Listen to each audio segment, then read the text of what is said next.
Fíjense, y habíamos mencionado pues que la insuficiencia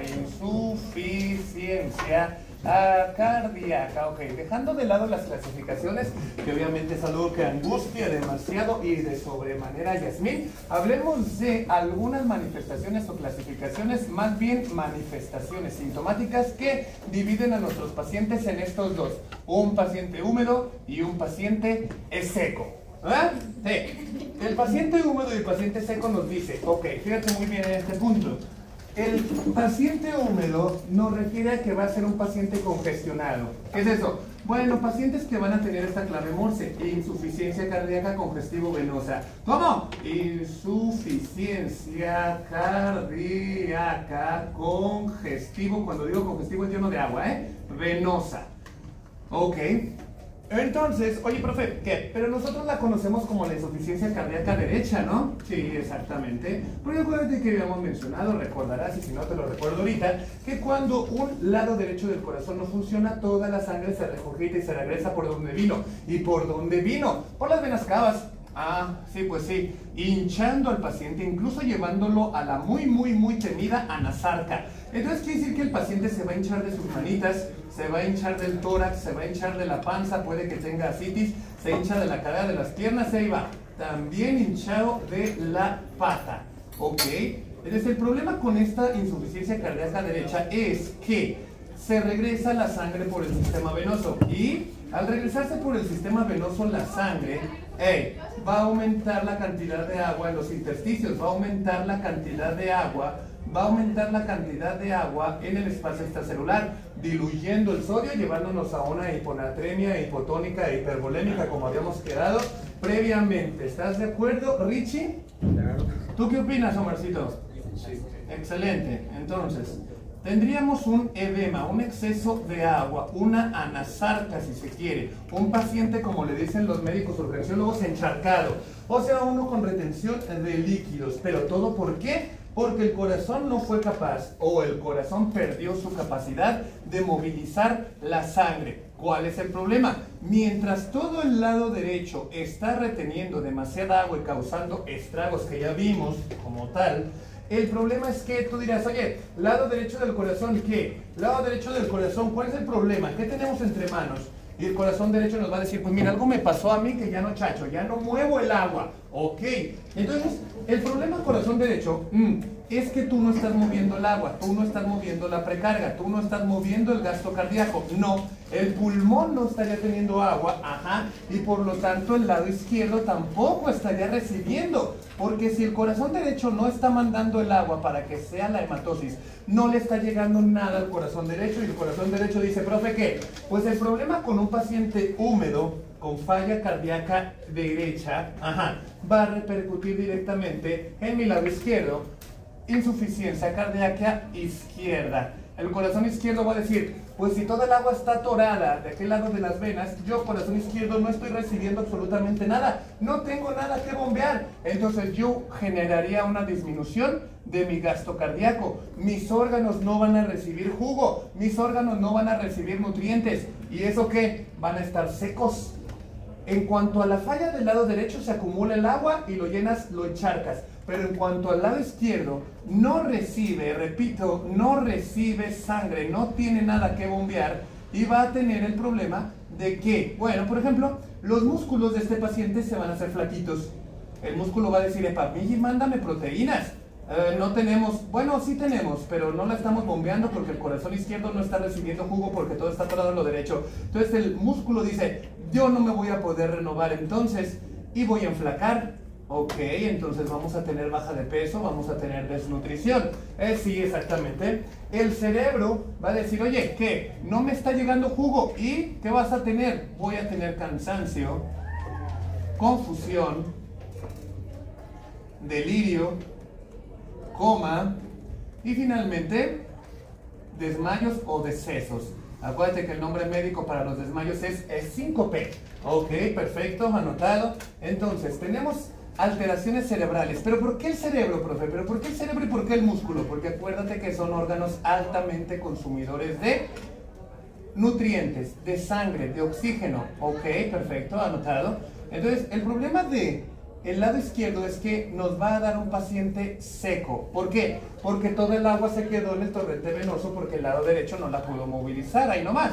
Ok, entonces teniendo en cuenta estos puntos, el paciente va a bajar de peso severamente. Entonces es aquí cuando ciertas compañeritas le van a decir al paciente pasa rutina, pero no. El rollo es que es una insuficiencia cardíaca que te da de un lado un paciente húmedo y del otro lado un paciente seco. Pero aguanta, porque lo más peligroso de esto es que un alto consumidor de oxígeno, un alto comedor de sangre, un alto consumidor de gasto cardíaco que dice, óyeme, ¿qué? Si no recibo yo el gasto cardíaco que merezco, me voy a fregar. Voy a entrar en una insuficiencia renal aguda, como ya habíamos mencionado en la clase pasada, manifestada entre otras cosas por la oliguria, entre otras cosas por el aumento de los desechos, pero principalmente en cuanto a los índices de fracción excretada de sodio, tendríamos un aumento, o mejor dicho, una disminución del mismo menor de 1%, lo cual diría que habría mecanismos compensadores que están generando o desesperadamente tratando de mantener la vida en el cuerpo. Entonces, oliguria.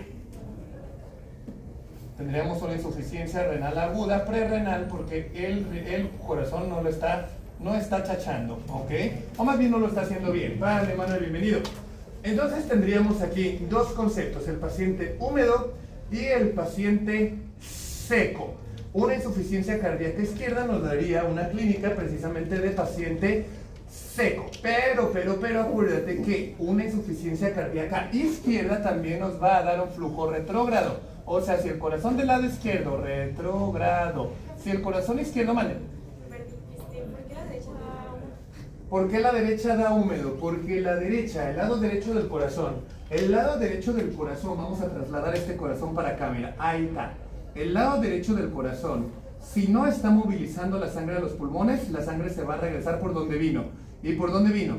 Por las venas cavas, la superior y la inferior, regresándose hacia el intersticio de los órganos que tengan arriba y abajo. ¿Quién tiene la vena cava superior arriba? Los brazos, los hombros, el cerebro, los ojos, la cara, los párpados, las ojeras. ¿Quién tiene la cava inferior hacia abajo? Primordialmente, inmediatamente bajando al hígado. ¿Qué es lo que pasa? Se empieza a aumentar, ¿qué? Empieza a aumentar el agua en el intersticio de esos. ¿Pero por qué? Porque acuérdate que tanta agua en las venas, tanta agua en las arterias va a empezar a fugarse. ¿Pero por qué se fuga el agua? ¿No se supone que las mangueras, las venas son una manguerita hermética? No. El problema es que mientras más agua congestionada o más agua atorada sin moverse tengas en cualquier vaso sanguíneo, vas a aumentar la fuerza de Starling, mejor conocida como la presión hidrostática. Al aumentar la presión hidrostática, entonces, se empieza a fugar, principalmente de los lechos capilares, el agua hacia el intersticio, diluyendo al sodio por debajo de su umbral menor que 135 miliequivalentes por decilitro, generando entonces una condición de hiponatremia. Y tú sabes, y yo sé que ante una hiponatremia, las células locales, sean células del músculo, sean células del intestino, sean células del hígado, van a decir, bueno, pues está sobrando el agua afuera. ¿Cómo sabes que está sobrando el agua afuera, celulita? Porque el sodio está muy diluido y yo voy a hacer mi parte, ¿cómo? Haciendo meter el agua a mi citoplasma, ¿ok? El problema entonces es que el agua va a meterse por osmosis directamente hacia el citosol o citoplasma de la célula, si se quiere, generando entonces la hinchazón, el edema, hinchando, reteniendo líquidos, poniéndole las piernas igual de gruesas que las de un mamut, haciendo que el hígado se congestione, generando ascitis, generando acúmulo excesivo de líquido, y eso se conoce como un paciente húmedo. ¿Sí, más o menos? Entonces el problema de la anasarca, fíjate muy bien, el problema de la anasarca, que sería una sobreexposición a agua de manera exagerada, es que puede haber edema en lugares muy peligrosos. Ya habíamos mencionado, no me acuerdo si era en este grupo, pero habíamos dicho el problema de que el intersticio de los pulmones que siguen inmediatamente al lado izquierdo del corazón, o también por el acúmulo y exceso de agua en el torrente venoso y en el cuerpo, nos generaría una situación de edema pulmonar. Ya habíamos mencionado que el edema pulmonar es una situación catastrófica. Número 1, porque se hincha la membrana de intercambio alveolar de gases, y B, porque los bronquios estarían también súper mega hinchados por tanta agua, generando a la hora de la expiración y la inspiración el típico silbido, ¿verdad? generando entonces una situación que de no corregirse se las carga con el paciente directamente a la interconsulta con San Pedro. Entonces el edema pulmonar es algo que hay que tenerle mucho respeto, pero sobre todo mucho miedo, horror. El edema pulmonar entonces dice que, profe, había tanta agua para arriba y para abajo que básicamente mi parénquima, mi estructura de sostén, mis bronquios y mis alvéolos se inundaron de agua. Ahora te las cargas porque no vamos a poder hacer el intercambio gaseoso y de perpetuarse eso generas una cuestión de hipoxemia. Sí, el problema aquí entonces conmigo, profe, diles a tus muchachines que voy a generar esto, la hipoxemia, y también vamos a generar la hipercapnia, no. ¿Tienes otro morado? Sí, aquí tengo otro morado, míralo. Ok, hipercapnia. ¿Qué dijimos que era la hipercapnia, Ángel? Aumento en el dióxido de carbono. El dióxido de carbono, exactamente. Cosa que definitivamente habíamos mencionado iba a ser captada por los receptores quimiosensibles del arco aórtico, por los receptores quimiosensibles del seno carotídeo. Y estos definitivamente utilizando la magia y el chisme que les ofrece el noveno par craneal y el 10º, iban a ir directamente hacia el centro involuntario de la respiración, que se encuentra en el tronco encefálico, de arriba para abajo, mesencéfalo, puente de Baróleo, bulbo raquídeo, y ahí va. Dijimos que llegaba directamente hacia el bulbo raquídeo, donde está el núcleo dorsal, o sea, el papá de la respiración, y diciéndole que está aumentando dramáticamente está aumentando el dióxido de carbono. Le va a pedir ayuda y auxilio directamente a su núcleo neumotáxico, núcleo dorsal, y ¡pum! Aceleran la respiración, o sea, te bofeas. Ok, perfecto, anotado. Que es aquí cuando habíamos mencionado, niños míos, o al menos cuando hicimos referencia la semana pasada a los criterios de la New York Heart Association. Nueva York tiene algo más que chocolates y es precisamente las clasificaciones de la insuficiencia cardíaca que sobre todo medía la disnea. Disnea para todos, ajá. Pero, dependiendo del esfuerzo que hagas, que te haga bofearte o entrar en dificultad respiratoria, va a ser qué tan jodido tienes a tu corazón. Acá era a los esfuerzos grandes. La 2 era los esfuerzos medianos. ¿Esfuerzos grandes? Sí, como los que hicieron mis muchachos en las escaladas, que ya los vi las fotos de la barranca, muy guapos todos. Muy bien. Sí, lo siento, tuve que cubrir a un compañero ayer todo el día y no pude ir a partirme las rodillas en las vías con ustedes. Pero la próxima vez avísenme, Tomás, y te aseguro que voy. De veras, lo juro. Ok. Y mi palabra es palabra. Pero bueno, por eso aquella vez que me dijiste yo de profe escalada, te fijas que nomás moví la cabeza pero no dije nada. Ok, bueno, porque en realidad ya estaba comprometido. Pero no quise herir tu corazoncito de melón, pero la siguiente vez te prometo, chaval, que voy. ¿Cierto? Y de ahí... Pero si vamos hay que bajar la barranca y subir hacia el otro lado, a Mascuala, allá donde se forma la cascada, es lo bonito. Pero bueno, igual, y ya nos regresamos. Todo el día en la barranca, pero bueno, igual, ahí está. Mientras no nos encontremos con los catadores de flora y fauna, no hay ningún problema. O si nos topamos, pues hay que fingir que les compramos y luego lo tiramos para que nos dejen pasar. Ok, entonces habíamos visto los criterios de la New York Heart Association. Y el pulmón dice, bueno, mira, profe, ¿qué? El pleito entonces es que, ya sea que el corazón derecho no mueve el agua, se acumule y llegue en algún momento hacia mi pulmón, o ya sea que el izquierdo no esté chachando y yo soy el primer órgano al que se le va a regurgitar la sangre, ¿sí? Más o menos, Yasmín. ¿Qué dije? Que ya sea que no esté chachando, ¿Y qué dije del izquierdo? Que se va a regurgitar la sangre. Hacia los pulmones, ¿verdad? Perfecto, excelente, gracias, qué detalle. Entonces recordemos pues que también la insuficiencia cardíaca puede haberse dado o puede haberse ocasionado por 1, 2, 3, 4 causas. Empiezas, dime la principal causa de insuficiencia cardíaca. Infartos. Infartos. Sigo. Cardiomiopatía, o sea que el corazón se agranda, ya sea que se estire o ya sea que se engrese. ¿Sigues? Y valvulopatía, las válvulas del corazón, por alguna razón, que es lo que vamos a ver ahora, se estenosan, o sea, se aprietan, mejor dicho, la condición como tal se llama estenosis, o se aguadan, insuficiencia valvular, por supuesto. Y finalmente hacia abajo, dividiéndose y peleándose por la medalla de chocolate, serían las no, ya lo dejamos aquí. Entonces el moradito que irá mejor en el bote de basura, por supuesto. Y la medalla de chocolate se la rifan estas y se la rifan las anomalías congénitas, que es donde habíamos mencionado la tetralogía de Fallot y congénitas, profe. Anomalías congénitas. La tetralogía de Fallot y el fenómeno de Eisenmenger. Ok, perfecto, anotado. Pero bueno, ahí el problema es que todo va a resultar en lo mismo. Ah, sí, una muchachita hace un semestre me dijo, profe, por favor, una recomendación. Siempre encierra en un cuadro el tema del que estés hablando, porque como normalmente tienes el problema de la taquiplagia y la verborragia, de repente no se sabe de cuál era el tema porque terminas hablando, empezando con corazón y terminas hablando de vaso por alguna extraña razón. ¿En serio? A ver, problemita que tienes. Ok, anotado. Oye, ¿qué? ¿Insuficiencia cardíaca? ¿Qué? ¿Corazón? ¿Qué? ¿Te pasan todos aquellos? Sí. ¿Y se te jode el lado izquierdo o el lado derecho? Sí. ¿Se te jode rápido o se te jode a la larga? Sí. ¿Se te jode en cuanto al gasto que tienes que otorgar, si es alto o si es bajo? Sí. Ok. Pero no lo sé. Tú puedes empezar con eso, pero no hay nada que pueda ayudarte, no hay nada que pueda socorrerte en una situación de urgencia como la que tendrías en una insuficiencia. Sí. Les presento entonces aquí los compensadores o mecanismos compensadores, si se quiere, mecanismos compensadores de la insuficiencia cardíaca, que más que mejorar la situación, spoiler, te la van a empeorar. ¿Neta? Sí. Oh, Dios mío, no. Sí, Dios mío, sí. Ok, empezando con uno.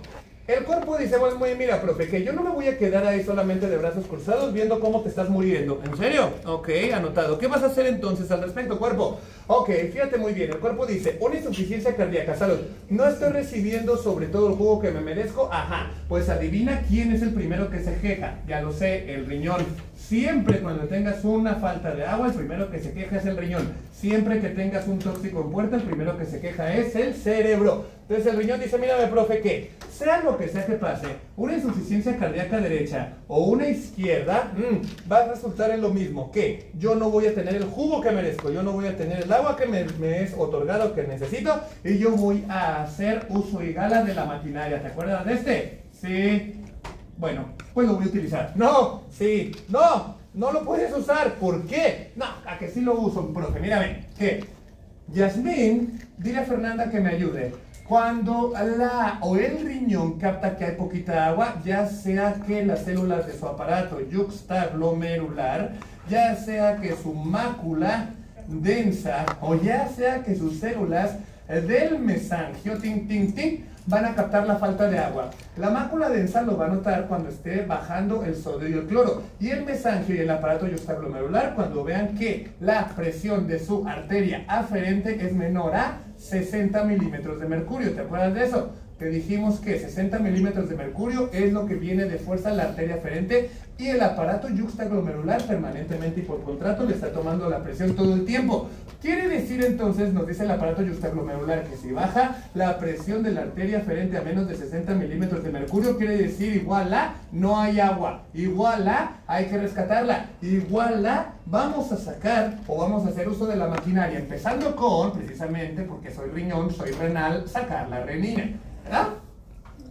Y esa renina iba a ir a despertar a la angiotensina, que está en su versión dormida, durmiendo precisamente en los hepatocitos del hígado, pero también la íbamos a encontrar, donde dijimos, en los vasos sanguíneos, rondando en su versión dormida, y acuérdate que cualquier versión dormida acaba con el sufijo geno, entonces sería el angiotensinogeno. Ok, perfecto, anotado. Donde quiera que se esconda, pues, ya sea que se esté escondiendo en una arteria o en el parénquima hepático, la renina va a llegar con el angiotensinógeno y le va a decir, ya ¿qué? ¡Despierta! Ok, despierto. Y una vez que ha sido despertado ese angiotensinógeno, se convierte en la angiotensina 1. Bastante inmadura todavía para poder chachar, sí.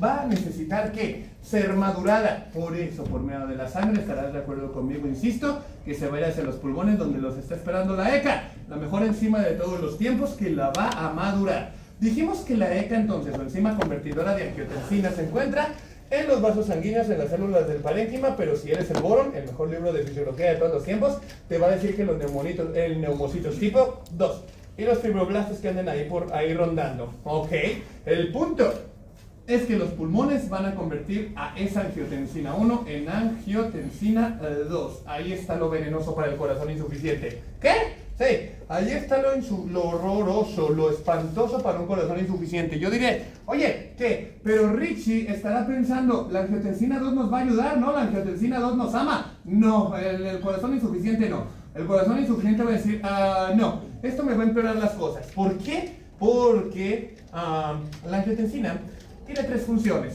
A ver, bueno, en realidad 4. Primera función de la angiotensina, empiezo yo, me va a dar mucha sed. Claro, esto va a subir directamente, esto va a subir, o esta angiotensina va a subir directamente hasta el cerebro, hasta el centro hipotalámico, y el cerebro va a decir, pues mira, yo ya lo había captado por la hipernatremia, pero bueno, gracias por el aviso. Y el cerebro va a decir, órale pues chacho, estimulando el centro hipotalámico de la sed, y el paciente va a empezar a tomar agua. ¿Cuál es el problema? Que el corazón insuficiente va a decir, por favor no. ¿Qué? Por favor no beban más agua. ¿Por qué? Porque tengo un problema, o si es que tengo un problema del lado derecho, creo que ya sabes lo que me está sobrando de más y no puedo mover. Si tú me metes muchísimo más agua porque la estás bebiendo, me vas a aumentar esta cochinadita. Ajá. Y si me aumentas esta cochinadita, o sea, la precarga, y yo ya soy insuficiente, mi mecanismo de Frankie Starling que dice que mientras más jugo me avientes, más fuerte me hago, ya no va a chachar y se va a convertir en un mecanismo de Laplace, o sea, el Frank Starling malo, y me va a llevar a un exceso de jugo o un exceso de sangre, y si se quiere, exceso de jugo, exceso de precarga, exceso de volumen. Dijimos que me iba a hacer, ¿qué? Yasmín. Exactamente, mira. Eso, me va a empezar a hacer una hipertrofia, pero de la que me estiro y me aflojo por tanto estiramiento. Me llegó tantísimo jugo que paulatinamente me fui estirando,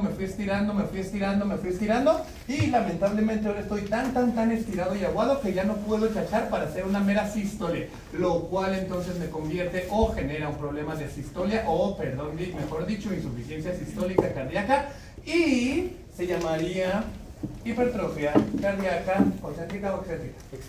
Excéntrica, exactamente. Excéntrico, ¿mande? Yo diario, pero ¿por qué?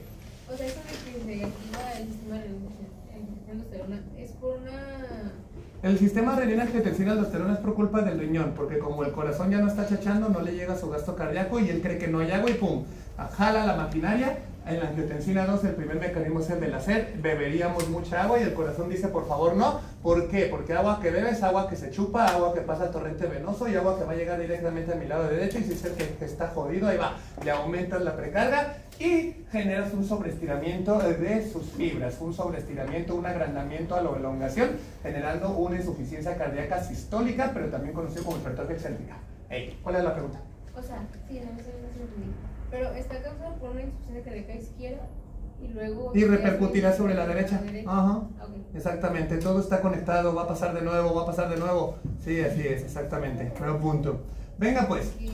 Entonces, tendríamos una hipertrofia excéntrica. Por lo tanto, entonces, si tú tienes una insuficiencia cardíaca, el sistema renina-angiotensina aldosterona la jugaría en contra, ¿no?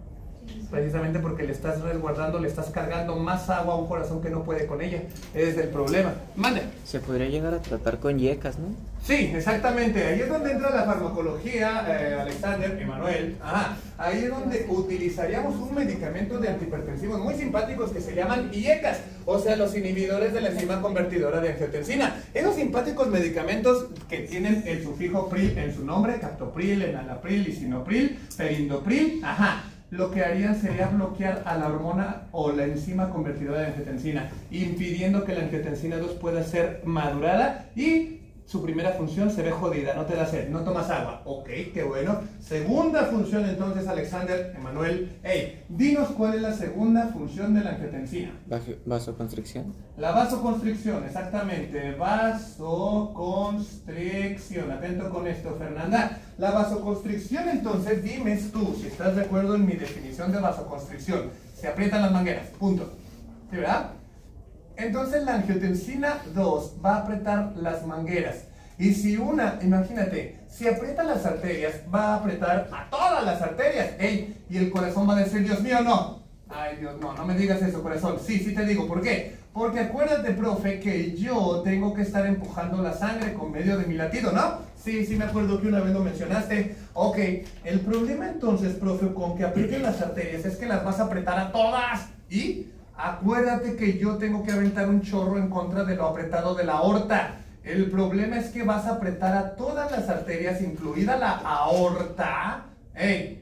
Y eso me va a mí a costar más trabajo. O sea, yo, corazón, cuando haga mi movimiento de expulsión o de eyección, que estarás de acuerdo conmigo, a Emanuel, pero a secas, Emanuel a secas, que es la etapa o la fase 4 del ciclo cardíaco, ¿sí?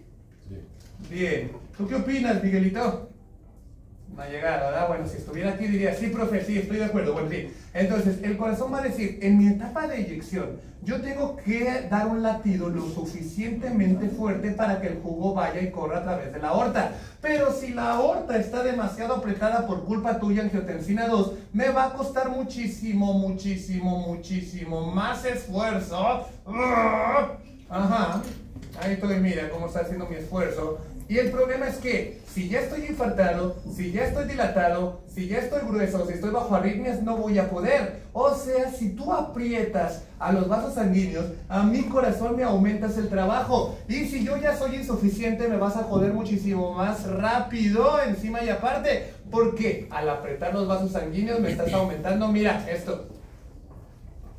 Acuérdense siempre, chavales míos, siempre, ante todo, cardio, medicina interna, lo que les queda de carrera, siempre cardiología se basa en los dos conceptos de precarga y de poscarga, el jugo que le llega al corazón y la resistencia de las mangueras al aventarlo de vuelta hacia afuera.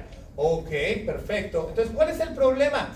Que el problema es que con la angiotensina 2, Alexander Emanuel, la vasoconstricción va a hacer que el corazón se esfuerce muchísimo más porque las mangueras inmediatamente a él están muy apretadas, lo cual nos va a llevar entonces también a otro problema nuevamente de hipertrofia, pero en este caso sería una hipertrofia de tipo excéntrica o concéntrica. Concéntrica. Concéntrica, porque lo haces hacer demasiado esfuerzo y un músculo que hace demasiado esfuerzo se engruesa. Exactamente. Tendríamos una hipertrofia concéntrica. Ah, por cierto, el término de hipertrofia concéntrica y excéntrica en los libros de medicina interna, está hablando del peor libro de todos los tiempos, de Sir Harrison, te lo van a llamar con este nombre, ¿eh? Así lo vas a encontrar, no te asustes cuando lo encuentres. Hipertrofia concéntrica. Sí, claro. Seguro lo vas a leer y te vas a asustar así de, ¡oh, Dios mío! Remodelamiento, no, pues. Pero no entres en confusión, pues, ese es el punto. Profe. Una duda, ¿podría llegar a haber hipertrofia concéntrica y excéntrica a la vez? Hipertrofia concéntrica y excéntrica al mismo tiempo, sí, pero no en el mismo lado. Puede haber, pero siempre va a predominar una. Siempre va a predominar una sobre la otra. Digamos, una hipertrofia mixta, no, porque el mecanismo de origen, una de dos sopas, fíjate bien, el mecanismo de origen es diferente. Una de dos sopas. Acá el problema es la cantidad de jugo, o sea, es un problema de volumen. Y acá abajo es la resistencia de las mangueras que siguen inmediatamente a la actividad cardíaca. O sea, acá es un problema de fuerza para el corazón. O sea, en el mundo de lo bonito es un problema de presión. Como el mecanismo es diferente, no puede haber una situación mixta. Pero, o mejor dicho, no pueden ser las dos en la misma cavidad. Pero sí, por ejemplo, puede que tú tengas hipertensión arterial, lo que hipertrofia concéntricamente da al ventrículo izquierdo, y puedes tener una sobrecarga de volumen que elongaría al ventrículo derecho. O sea, uno estirado y flaquito y el otro grueso y apretado. ¿Por qué? Uno por la hipertensión, el otro porque recibió demasiada precarga, demasiado jugo. ¿Sí, más o menos? Bien. Entonces, ahí está, ahí tenemos el problema. Ah, insisto, pues, repito, que en los libros de medicina interna, los Harrison, puedes encontrar por este nombre, ¿eh? Remodelamiento. ¿Qué quiere decir remodelamiento? Quiere decir que después de un daño, cualquiera de esos cuatro de arriba, el corazón va a hacer lo que puede ya insuficiente y los mecanismos compensadores, en vez de compensar, lo van a joder más. La angiotensina 2 dice, bueno, es que lo siento, pero yo estaba por órdenes del riñón porque nos estábamos quedando sin agua, yo estaba tratando de retener la poca que quedaba y que llegara más, no sabiendo que te iba a aumentar la precarga y no sabiendo que te iba a joder con aumentarte más la poscarga y ¡pum! Te iba a hacer doble problema, una elongación y un engrosamiento severo. ¿pero acaso eso es todo? No, porque todavía queda una de las funciones aparte y encima de la angiotensina 2, por supuesto la que da fin a su nombre y acrónimo SRAAAA, que sería la liberación de esta cochinada. Mira. Oh no, oh sí, la aldosterona. Ok, Yasmín. Sí, dile a Julieta que le voy a preguntar. Dile. Dile, Julieta, te va a preguntar el profe. Ok, Julieta, ¿estás lista? Pues sí, ¿verdad? No, nunca digas pues. Se dice, sí, profe, pregúntame, pero que es algo bien difícil porque si no, no te voy a contestar, tibio. Así dime. No, bueno. Le digo, no, sí, profe, pregúntame, pero luego difícil que no me voy a contestar. ¿Cómo avión? Sí. Tibio. Muy bien, entonces dime por favor, de las 3 capas de la corteza suprarrenal, ¿de cuál sale la aldosterona? De la glomerular. Bien, excelente. Entonces, la glomerular nos da origen a la aldosterona. Y la aldosterona tiene las siguientes funciones. ¿Cuáles? Bueno, la aldosterona dice, mira, profe, pues dile a todo el mundo que, confiésale a todo el mundo que yo voy a rescatar a estos 2 picarones. Ok, al sodio y al cloro, sí. Pero ¿por qué los vas a rescatar? En un intento descarado por engañar al agua y retenerla. Y el corazón dice, no, más precarga no, más agua no, por favor mi ciela. Y el aldosterona dice, lo siento campeón, pero yo voy a mandar a hacer receptores a la alza de sodio-cloro en una de las células cúbicas resimpáticas que se encuentran en el túbulo contorneado distal para tentar al agua y tentar a su mecanismo de osmosis para que sea rescatada. Recordemos que la célula que se encuentra en el túbulo contorneado distal que responde a la aldosterona se llama célula principal. Las células principales entonces rescatarían o generarían receptores o cotransportadores, si se quiere, transporte activo secundario, por cierto, para tentar al agua a pasar y ser rescatada hacia el capilar peritubular por medio o vía paracelular, llegando y rescatándose y cumpliendo con su función de retener todo el agua posible. Pero mientras tanto el corazón dice, no, por favor, no más agua retenida, no más precarga, porque ya no puedo, porque me pasaron una de esas 4 cosas y mi corazón derecho no la puede bombear y ahí va. Nos vamos a edematizar todavía más, vamos a entrar a Nazarque y vamos a hacer interconsulta con San Pedro. Y no tengo ganas de conocer a ese tipo, al menos no por ahorita. Ok, anotado. ¿Aldosterona qué? ¿La juegas en contra de un insuficiente cardíaco? Sí. Si tú, profe, estás sano y no tomas agua, sistema renina-angiotensina-aldosterona te salva la vida. Pero ante una insuficiencia cardíaca, sistema renina-angiotensina-aldosterona la juega en tu contra. Pero para porque sigue, ¿eh? Ok, aldosterona, ¿de qué? Dime una cosa, a ver, ¿qué? Dicen, o no me acuerdo, las malas lenguas dicen que tú tiras esta cochinadita y tiras esta cochinadita por igual, ¿sí es cierto? Sí. Entonces, aquí ¿cuál va a ser el problema? Que la aldosterona siempre dice, te rescato sodio y cloro, pero a cambio quiero que me tires por la orina a este parecito de 2. Entonces tirarías al potasio y tirarías al hidrogenión. ¿Sí es cierto? Ok, generando entonces una situación de hipopotasemia y una situación de alcalosis. Ok, ¿y cuál es el problema? Bueno, el problema con el potasio a la baja es que adivina sobre quién repercutiría. Corazón. Exacto. ¿Hacia la bradicardia o hacia la taquicardia? Bradicardia. Hacia la bradicardia, ¿verdad? Generando entonces un hallazgo en el electrocardiograma que se distingue por qué. El intervalo PR alargado, ¿verdad? Sí. El intervalo, o más bien el segmento ST abolido, y la onda T chatita, aplanadita.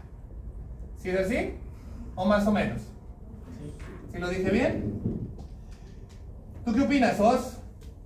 Otro. Bueno, ¿tú qué opinas, Carol? Otra. Bueno, pues ¿quién vino hoy? ¿Tú qué opinas, Valeria?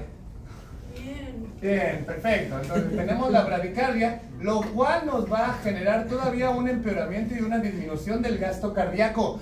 Por si el cuerpo no tuviera ya suficiente, nos disminuye todavía más la bradiarritmia, el gasto cardíaco, y el riñón sigue ¡pum!, estimulando al sistema renina-angiotensina-aldosterona, que aparte y encima va a tener una cuarta función en contra y deleteria de todo este problemita que estamos llevando a cabo. ¿Cuál? Que la angiotensina 2 también, en un intento desesperado, en un desesperado intento por mantener la perfusión a los órganos va a liberar a la que vive en el relleno cremosito de la glándula suprarrenal. O sea, va a liberar a la adrenalina, mira. Oh, Dios, no. Oh, Dios, sí. ¿Por qué la adrenalina tuvo que aparecer ahora? Bueno, pues porque el cuerpo dice, epa, corazón, ¿qué? ¿No me estás dando mi jugo? No. Y por el contrario, jalate esta, profe, ¿por qué? Porque aparte y encima la alteración hidroelectrolítica me está llevando, ¡pum!, a la bradicardia. Oh, Dios, no.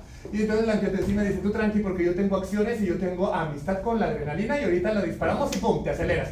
Y el corazón dice, no, por favor, no me aceleren. ¿Por qué? Porque acabo de recibir uno de estos daños.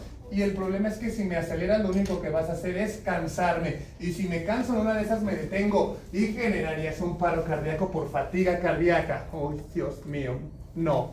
Sí. Ay. Oye, ¿y la adrenalina es mala? La adrenalina es horrorosa en un insuficiente cardíaco. En especial, chabones míos, si la causa de la insuficiencia cardíaca fue aguda, o sea, se infartó hace como 2 horas y está perdiendo territorio cardíaco, la necrosis. Ok, ¿infarto? Sí. Hablemos entonces de infarto, o mejor dicho, si es que te lees el Harrison, la cardiopatía isquémica. Cardiopatía isquémica. Ok, isquemia, la palabra del día. Lesión del tejido por falta de oxígeno. Por ende, por falta de arribo sanguíneo. Por ende, por falta de perfusión. O por ende, se mueren. Ok. Entonces, hablemos entonces de el infarto. Ah, pero antes de eso, tú dirás, ¿acaso eso es todo? No. El cerebro, como siempre, como todo buen samaritano, dice, profe, ¿te acuerdas que yo tenía lo del mecanismo de la sed? Sí. ¿Por el sistema renina, angiotensina, aldosterona? Sí. Ah, pues he decidido ayudar. No, no, cerebro, no, porque cuando usas el cerebro, todas las cosas más horrendas del mundo suceden. Ok, si no vas a usar el cerebro, ¿qué? Hazle caso a tu corazón. Pero eso está insuficiente, entonces morí. Y así te consulta con San Pedro y dile que me gusta su barba. No, el cerebro dice, mira, profe, pues por aparentemente el problema aquí, estarás de acuerdo conmigo, ya voy a cambiar de nombre, Gabriel. Ajá, Gabriel, ¿cuál es el arcángel, insisto, que tiene amarrado al diablo y que lo suelta cada 24 de agosto? Miguel, algo.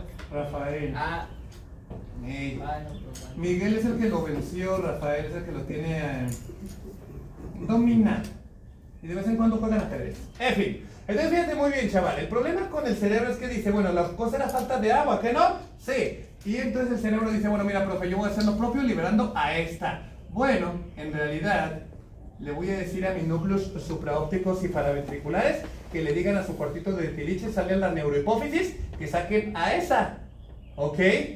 ¿La hormona antidiurética? Sí. ¿La que se llama vasopresina? Sí. Vaso, arteria, presina, presión. O sea que encima y aparte todavía la hormona antidiurética vasopresina me va a joder todavía más los vasos sanguíneos y apretarlos todavía más. ¿Eh? Aumentándole más la poscarga a un corazón insuficiente, pero calate esta. ¿Por qué? La hormona antidiurética por algo tiene su nombre. Te hace no orinar y empiezas a retener agua. ¿Y en qué parte exactamente? ¿En qué parte? ¿Te acuerdas, David? ¿Te acuerdas que actuaba la hormona antidiurética? En el asa de Henle versión flaca.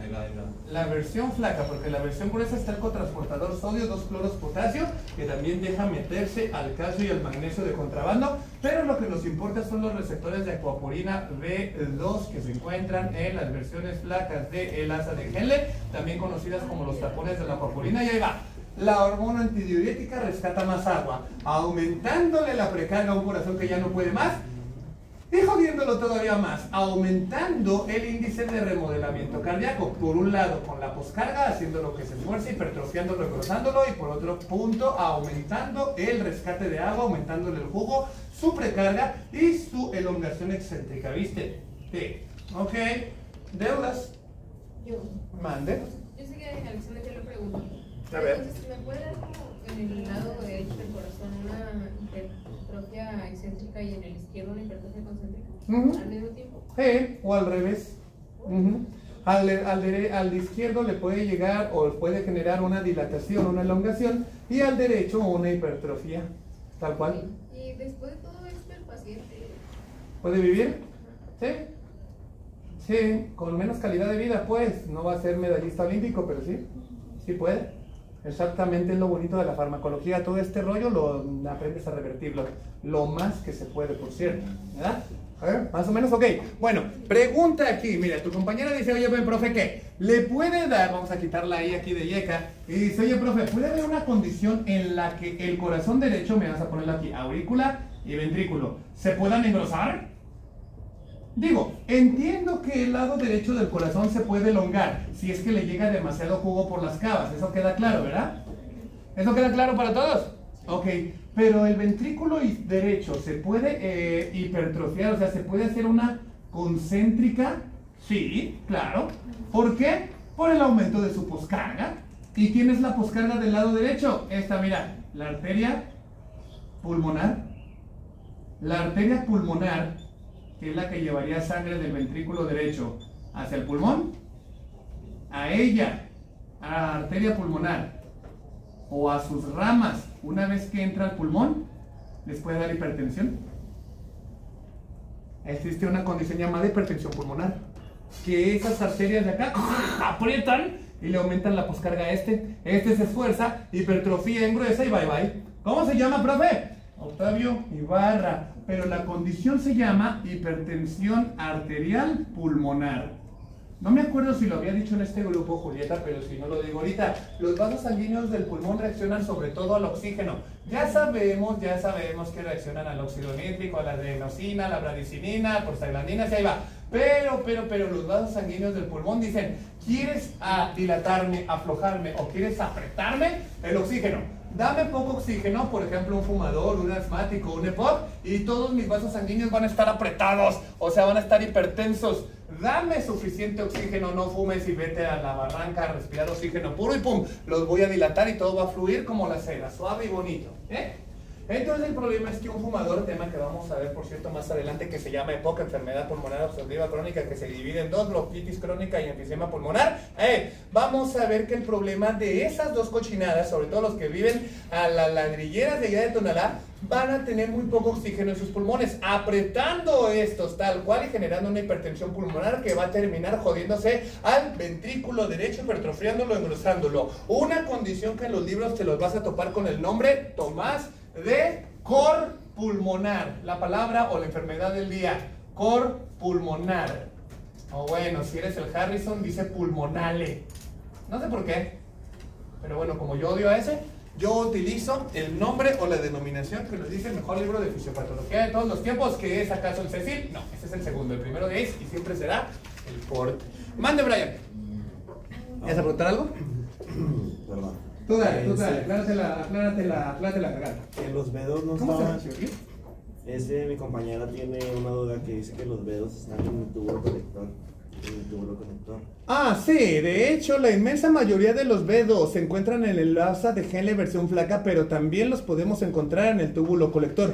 No tanto, pero sí se encuentran en los dos. Sí se encuentran en los dos lados. De hecho, hay libros horrendos, estoy hablando de T. Guyton, que dicen que en el lado de la versión flaca del asa de Henle predominan los B1 y que del lado del túbulo colector predominan los B2. Si me preguntas a mí, ambos son receptores que van a responder a la vasopresina. Se van a quitar y van a rescatar agua tal cual. Pero donde se encuentran más es en la versión flaca del asa de Henle, porque precisamente es hacia esa zona donde iría la urea rescatada precisamente para hipertonificar esa zona y que se absorba con muchísimo más o mayor éxito el agua. Pero sí se encuentran en los dos. No hay ningún problema con ese aspecto. ¿Qué más ibas a preguntar? Nada. Los UTA2. Los UTA2 se encuentran, eso sí se encuentran en el túbulo colector, que serían los de paso para la urea, para hipersalar momentáneamente y tentar al agua a reabsorberse muchísimo más rápido. Los UTA1 y 3 se encuentran en el túbulo colector. Los UTA2, que serían para retornar otra vez a la urea al sistema tubular, se encontrarían en la versión flaca del asa de Henle, una vez que esta ha cumplido su deber, ha cumplido su encomienda de hipersalar el intersticio para que el agua sea recogida con muchísimo mayor fuerza y velocidad. Tal cual. ¿Sí? ¿Más o menos? Bien. ¿Qué vas a preguntar, hijo? ¿Que hay una araña? Ok. ¿Y qué? ¿Te dan miedo las arañas? A ver, déjame ver. Hola, ¿eres venenosa? ¿O solamente llegan los chismes a ti? No, esta no es, ya me dijo. No, no es viuda negra. Ni tampoco es violinista. De hecho, estas arañas, te voy a decir una cosa. Estas arañitas son las metradas que le llaman las arañas de pasto. Acá. Esas se comen a los alacranes. O sea, esas son buenas, pues. No temas. ¿Te inquieta mucho esta? Mira, esta paradita no se va a mover de ahí. ¿O te quieres cambiar de banca y estar delante de Valeria? Bueno, pero igual si no, pues te cambias allá hasta adelante y primero pica a tus compañeros antes que a ti. ¿Un hecho? Pues venga. Deuda, niños míos, aparte de que si es la araña venenosa o no. Bueno, vamos a ponerle nombre a esa arañita, me cae bien, vamos a poner Lucas. Ok, venga. Entonces, dime. Perdón, pero me hice un poco con lo que les preguntaron. ¿Qué es la que dijo que era el cor pulmonar? Cor pulmonar. Cor pulmonar o cor pulmonale es que el corazón derecho se jodió por culpa de la hipertensión pulmonar. Algo le pasó al pulmón que se fregó al corazón. Ok. Y si nos vamos hacia el trayecto de la hemodinamia, ¿a qué parte del corazón se puede joder el pulmón? Lo que está atrás de él, o sea, el lado derecho. ¿El pulmón se puede fregar directamente al izquierdo? No. Pero sí al derecho porque es el que estaría, digamos, atrás de él en la fila. Entonces, siempre que tú veas que un corazón se hipertrofió o se elongó, se engrosó por culpa de hipertensión pulmonar porque algo le pasó al pulmón, se llama cor pulmonar o cor pulmonale. Por ejemplo, el corazón derecho dice, bueno, pues si a mí me jodió el pulmón dice, yo me friego el corazón derecho porque está atrás de mí. Y el corazón derecho dice, entonces yo me voy a joder al primero que está atrás de mí, al hígado, provocándole cirrosis cardíaca. ¿No? O sea, el corazón ya no pudo mover la sangre venosa rica en dióxido de carbono, esta se congestionó, se regresó al hígado y ahí va. Este se intoxica, este cicatriza, este se endurece, se agarra la típica forma macroscópica de hígado en nuez moscada, pregunta por cierto del laboratorio allá, donde te digo y te platico que yo aborrezco al Robbins, te odio Robbins y te odio. Ajá. Y pregunta de su examen, por cierto, parcial y final. Por eso, atentos con eso, sí puede haber cirrosis por culpa del corazón, pero se llama cirrosis cardíaca. Ok. La medicina hay un montón de nombrecitos bien raros, pero bueno, ni modo, se tienen que respetar, mal. Ay, quería decir. Ya se me olvidó. Muy bien, anotado. Pero se recordará, cuando dicen y dicen ya se me olvidó, normalmente era algo poco interesante o en el mundo del romanticismo una mentira. ¿Me ibas a decir una mentira? No, es que era algo ¿Me ibas a decir relacionado. que me quieres cuando no me quieres? Eso. Ya me conté. A ver. Podría llegar a, o sea, esa cirrosis hepática cardíaca, podría llegar a causar hipertensión portal. Sí, no podría llegar, causa. No. De hecho, una de las consecuencias fisiopatológicas que vamos a ver en el tema mejor tema de todos los tiempos de fisiopatología, que es la insuficiencia hepática. Todas las insuficiencias hepáticas, o más bien toda la fibrosis y cirrosis que puede darle al hígado, ya sea por alcohol, ya sea por quimioterapia, ya sea por virus de la hepatitis B, ya sea por virus de la hepatitis C, todo termina en lo mismo, hipertensión portal y las consecuencias de la congestión de ahí para abajo. Y estoy hablando de ti, varices esofágicas que truenan y hacen que el paciente llegue vomitando cuajarones de sangre que te llenan un bote de basura como el que está aquí afuera en 5 minutos. O sea que si no estás ahí para reponerle la sangre y el agua, se te muere y sufre el síndrome de la reque. La requedó en la camilla e interconsulta con San Pedro. Pero bueno, oye, ¿y eso pasa muy seguido, la hipertensión portal? ¿Oh, sí? ¿Neta? Sí. ¿Qué tan seguido? ¿Qué tan seguido ves gente tomando alcohol? Bueno, pues así de seguido lo vas a ver eso. Exactamente, pero bueno, en fin. Dado que la cerveza mexicana desde el 2006 se consolidó como la mejor del mundo, estoy hablando de ti, Corona, por encima y aparte de, no me acuerdo cómo se llama, la alemana. Y eso que los alemanes toman más agua, más cerveza que agua. Pero bueno, México tenía que tener algo bueno, ¿no? Malo para la salud, pero bueno en medalla de oro. Leí un cacahuate que podría llegar a causar varices a nivel estomacal. O sea, No, sí, a nivel abdominal. estomacal, a nivel intestinal, a nivel del vaso, a nivel de los riñones, a nivel del drenaje de la vena renal izquierda, generando una condición llamada hidrocelia varicocele, que también es un aumento en el tamaño del testículo izquierdo en el hombre, por supuesto. También encima y aparte un problema que se llama enteropatía, piel de proteínas y una hipertensión esplácnica. ¿Qué quiere decir esplácnico? Vísceras, pues. Vísceras. Esplénico es vaso. Esplácnico es vísceras, tripas, tal cual. Pero ya ven, la medicina siempre nos ponen palabras que parecen iguales nada más para confundirnos porque nos odian. Ok, venga. ¿Alguna otra pregunta? ¿Alguna otra deuda? ¿Todo bien? Sigamos entonces.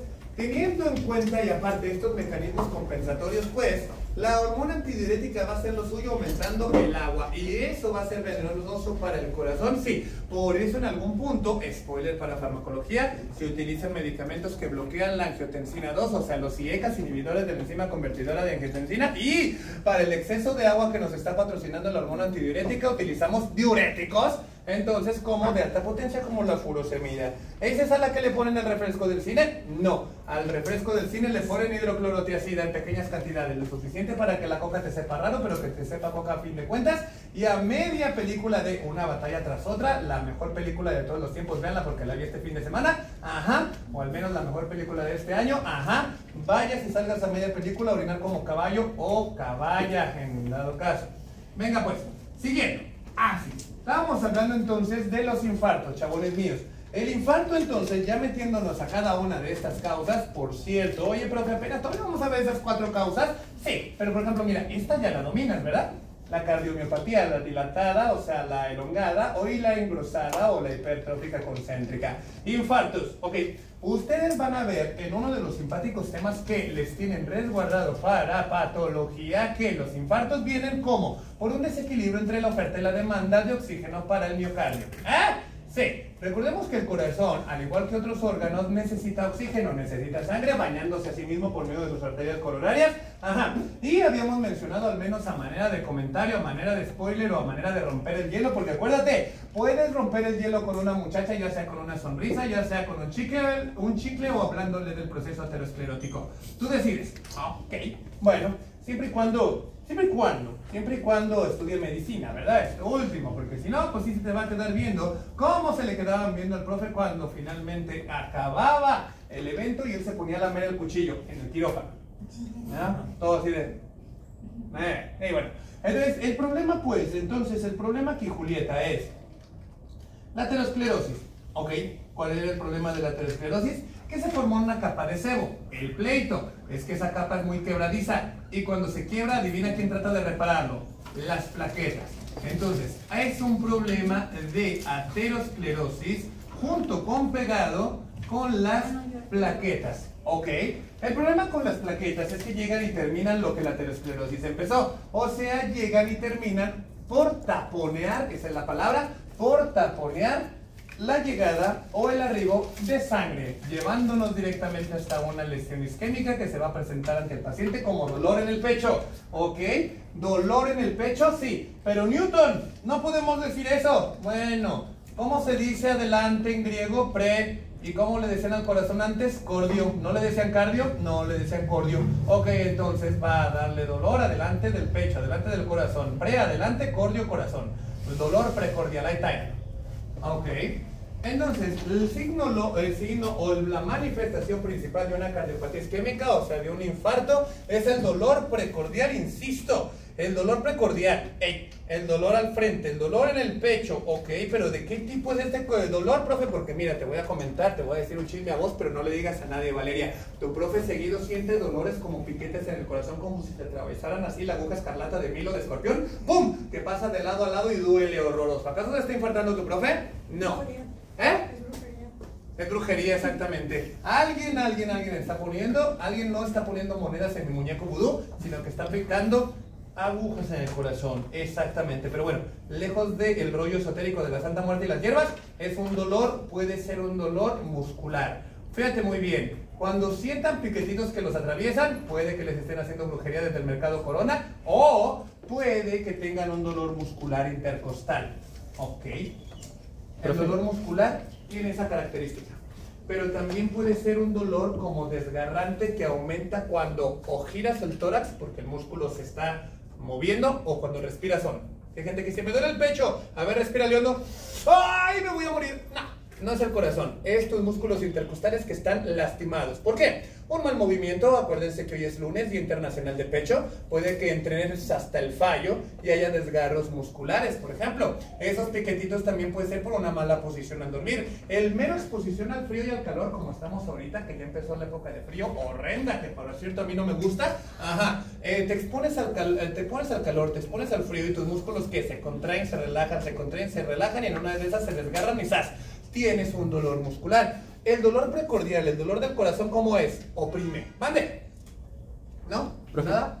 ¿podría llegar a confundirse con dolor de angina de pecho?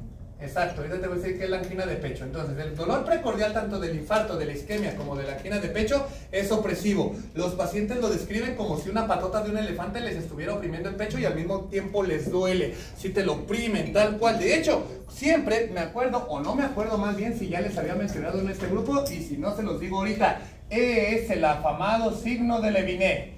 Signo de Leviné, así es, como Adam Levine, el cantante de Maroon 5, ese que siempre canta encuerado. Ok, a menos de la cintura para arriba, pues.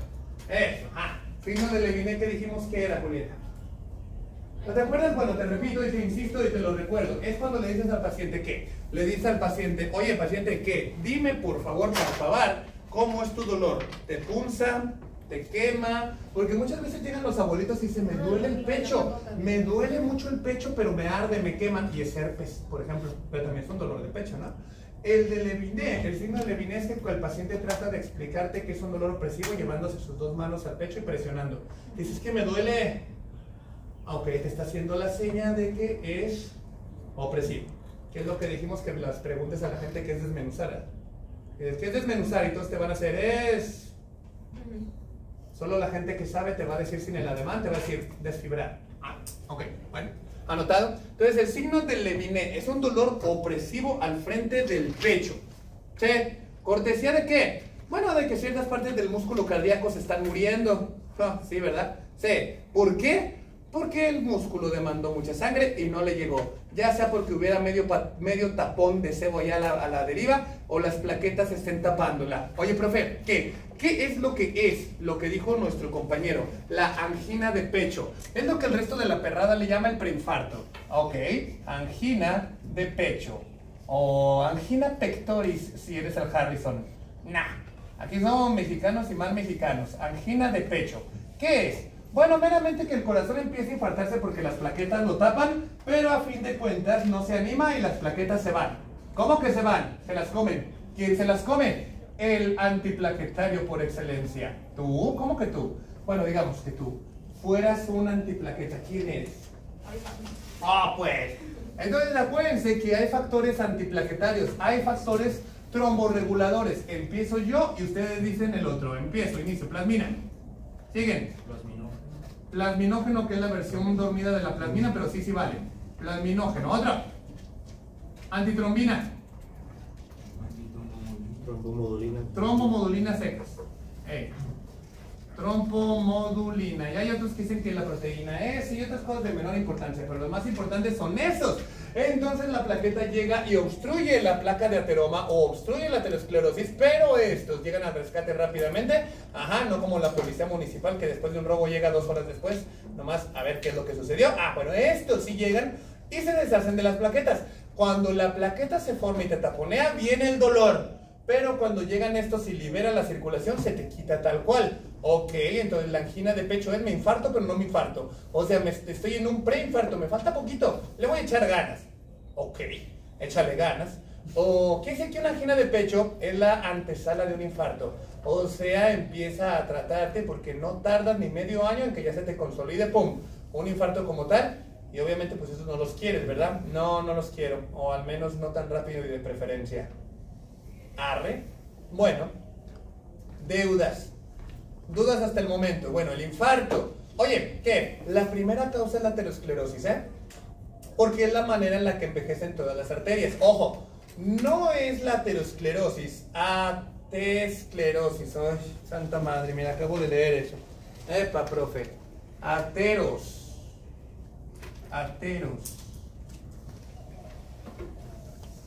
Esclerosis. Ahí está, ahora sí ya.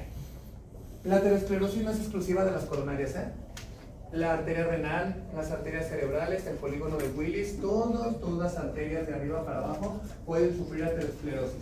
Es por eso que existen un montón de infartos: el infarto renal, el infarto cerebral, el infarto pulmonar, el infarto cardíaco, que es el más popular. Pero al final de cuentas la aterosclerosis es un proceso de desgaste arterial natural, si se quiere. Todas las arterias van a envejecer así. Pero profe, yo quiero envejecerlas más pronto. ¿Hay algo que pueda hacer? Sí. Sé diabético, sé hipertenso, fuma, no hagas ejercicio y aumenta la ingesta de colesterol triglicéridos, pero de preferencia el colesterol malo, que sabe muy bueno. Hablamos de la VLDL y LDL, la lipoproteína de baja densidad y la de muy baja densidad, por favor. Pero, no hagas ejercicio, sobre todo en compensación. ¡Claro! Somos mexicanos y la inmensa mayoría de la comida mexicana está frita con manteca, por eso es tan buena, por cierto. Pero si eres como el profe, pues que come mucho la grasa, compensa con ejercicio. O si eres una persona que no le gusta el ejercicio, compensa con dieta, tal cual, ándale, fríe los frijoles con aceite de oliva, a ver a qué te saben. Pero bueno, en fin, hay maneras de compensar, pues, pero el punto es que de la aterosclerosis nadie nos salvamos, por el contrario, podemos adelantarla, e insisto, ¿pero acaso eso es todo? ¿Esa es la única causa de infartos entonces a nivel mundial? No, también puede darse, o la segunda causa de que un corazoncito se infarte son las embolias. Las embolias, ¿qué es eso? Las embolias es básicamente que en alguna parte de tu cuerpo, tenías coágulos, ¿ok? No sé si ya vieron este tema, o no sé si ya alcanzaron a verlo en patología, o no sé si se conocen o están familiarizados con un concepto re simpático que se llama la tríada de Virchow. ¿No? Sí. ¿Dale? Mira, aquí ponemos la tríada de Virchow, así como la trifuerza de Zelda. Ahí está. La tríada de Virchow, si se llama Virchow, nos dice, profe, ¿qué? ¿Tú quieres que los coágulos viajen y se den un tour por el cuerpo, el tour letal, que así le llaman? Ajá, sí, bueno. Cuando hablo de embolia, estoy hablando de coágulos de viaje. ¿Ok? Por el cuerpo. ¿Y en algún lugar se van a atorar? Si se atoran en una coronaria, te infartas. ¿Ok?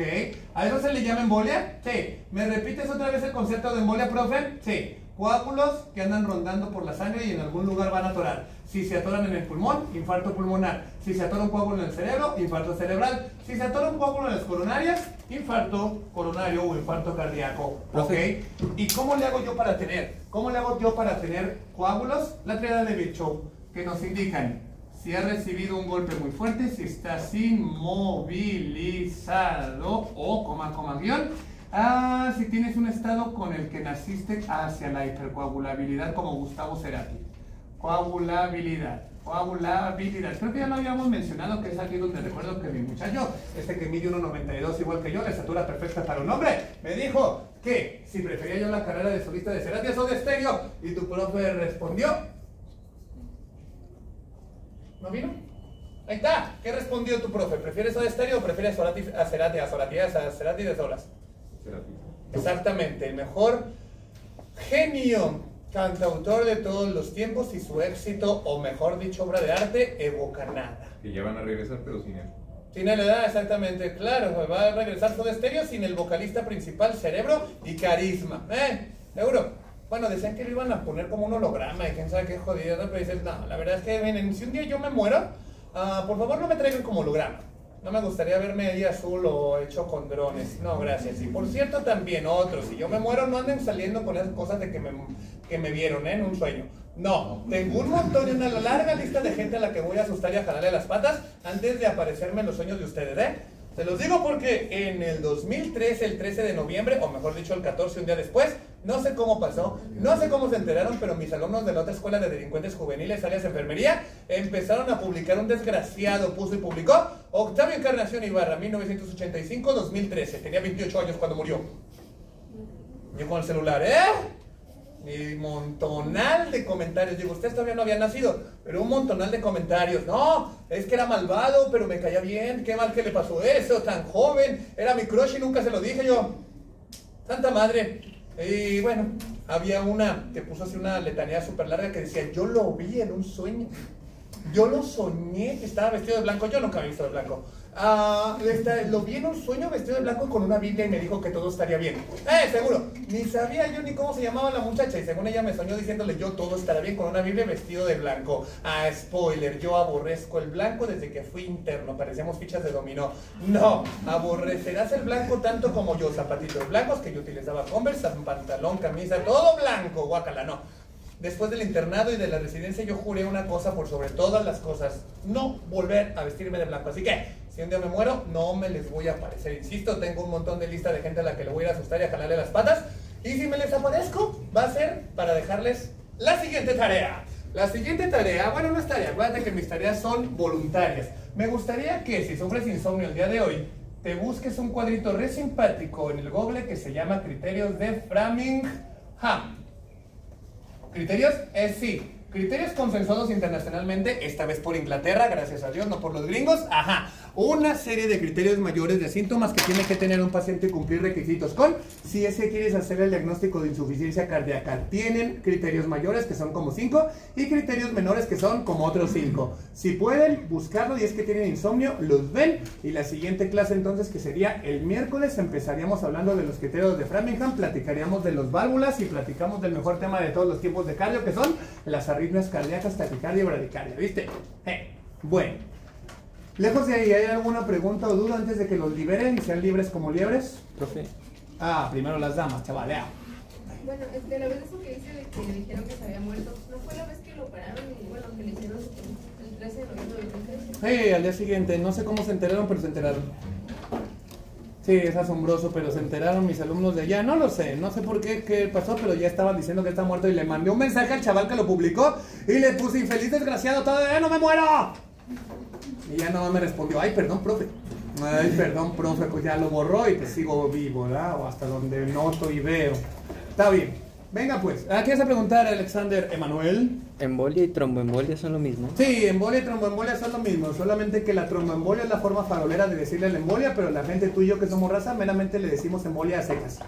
Tromboembolia, plaquetas que se fueron a dar la vuelta, pero embolia puede ser un coágulo de plaquetas, puede ser un coágulo de eritrocitos, consecuencia de la policitemia, puede ser incluso un émbolo de líquido amniótico, o puede haber una embolia grasa. Tejido graso puede jugarla de coágulo. Entonces, al decir embolia, abarcamos muchas posibilidades. Al decir tromboembolia, solamente plaquetas. Y eso es para tibios. Acuérdate que la gente que pone etiquetas, nunca hay que etiquetar a la gente porque la gente tenemos más de un lado. Y eso es lo divertido, ¿verdad? Etiquetar no está bien. O al menos eso dice la Biblia. No juzguéis porque serás juzgados. Juzga, Yasmín, juzga. Vamos a ser juzgados de todas formas. Juzga, critica. Y escucha música heavy metal. Nos vemos pues. Chao, chao. Bye, bye.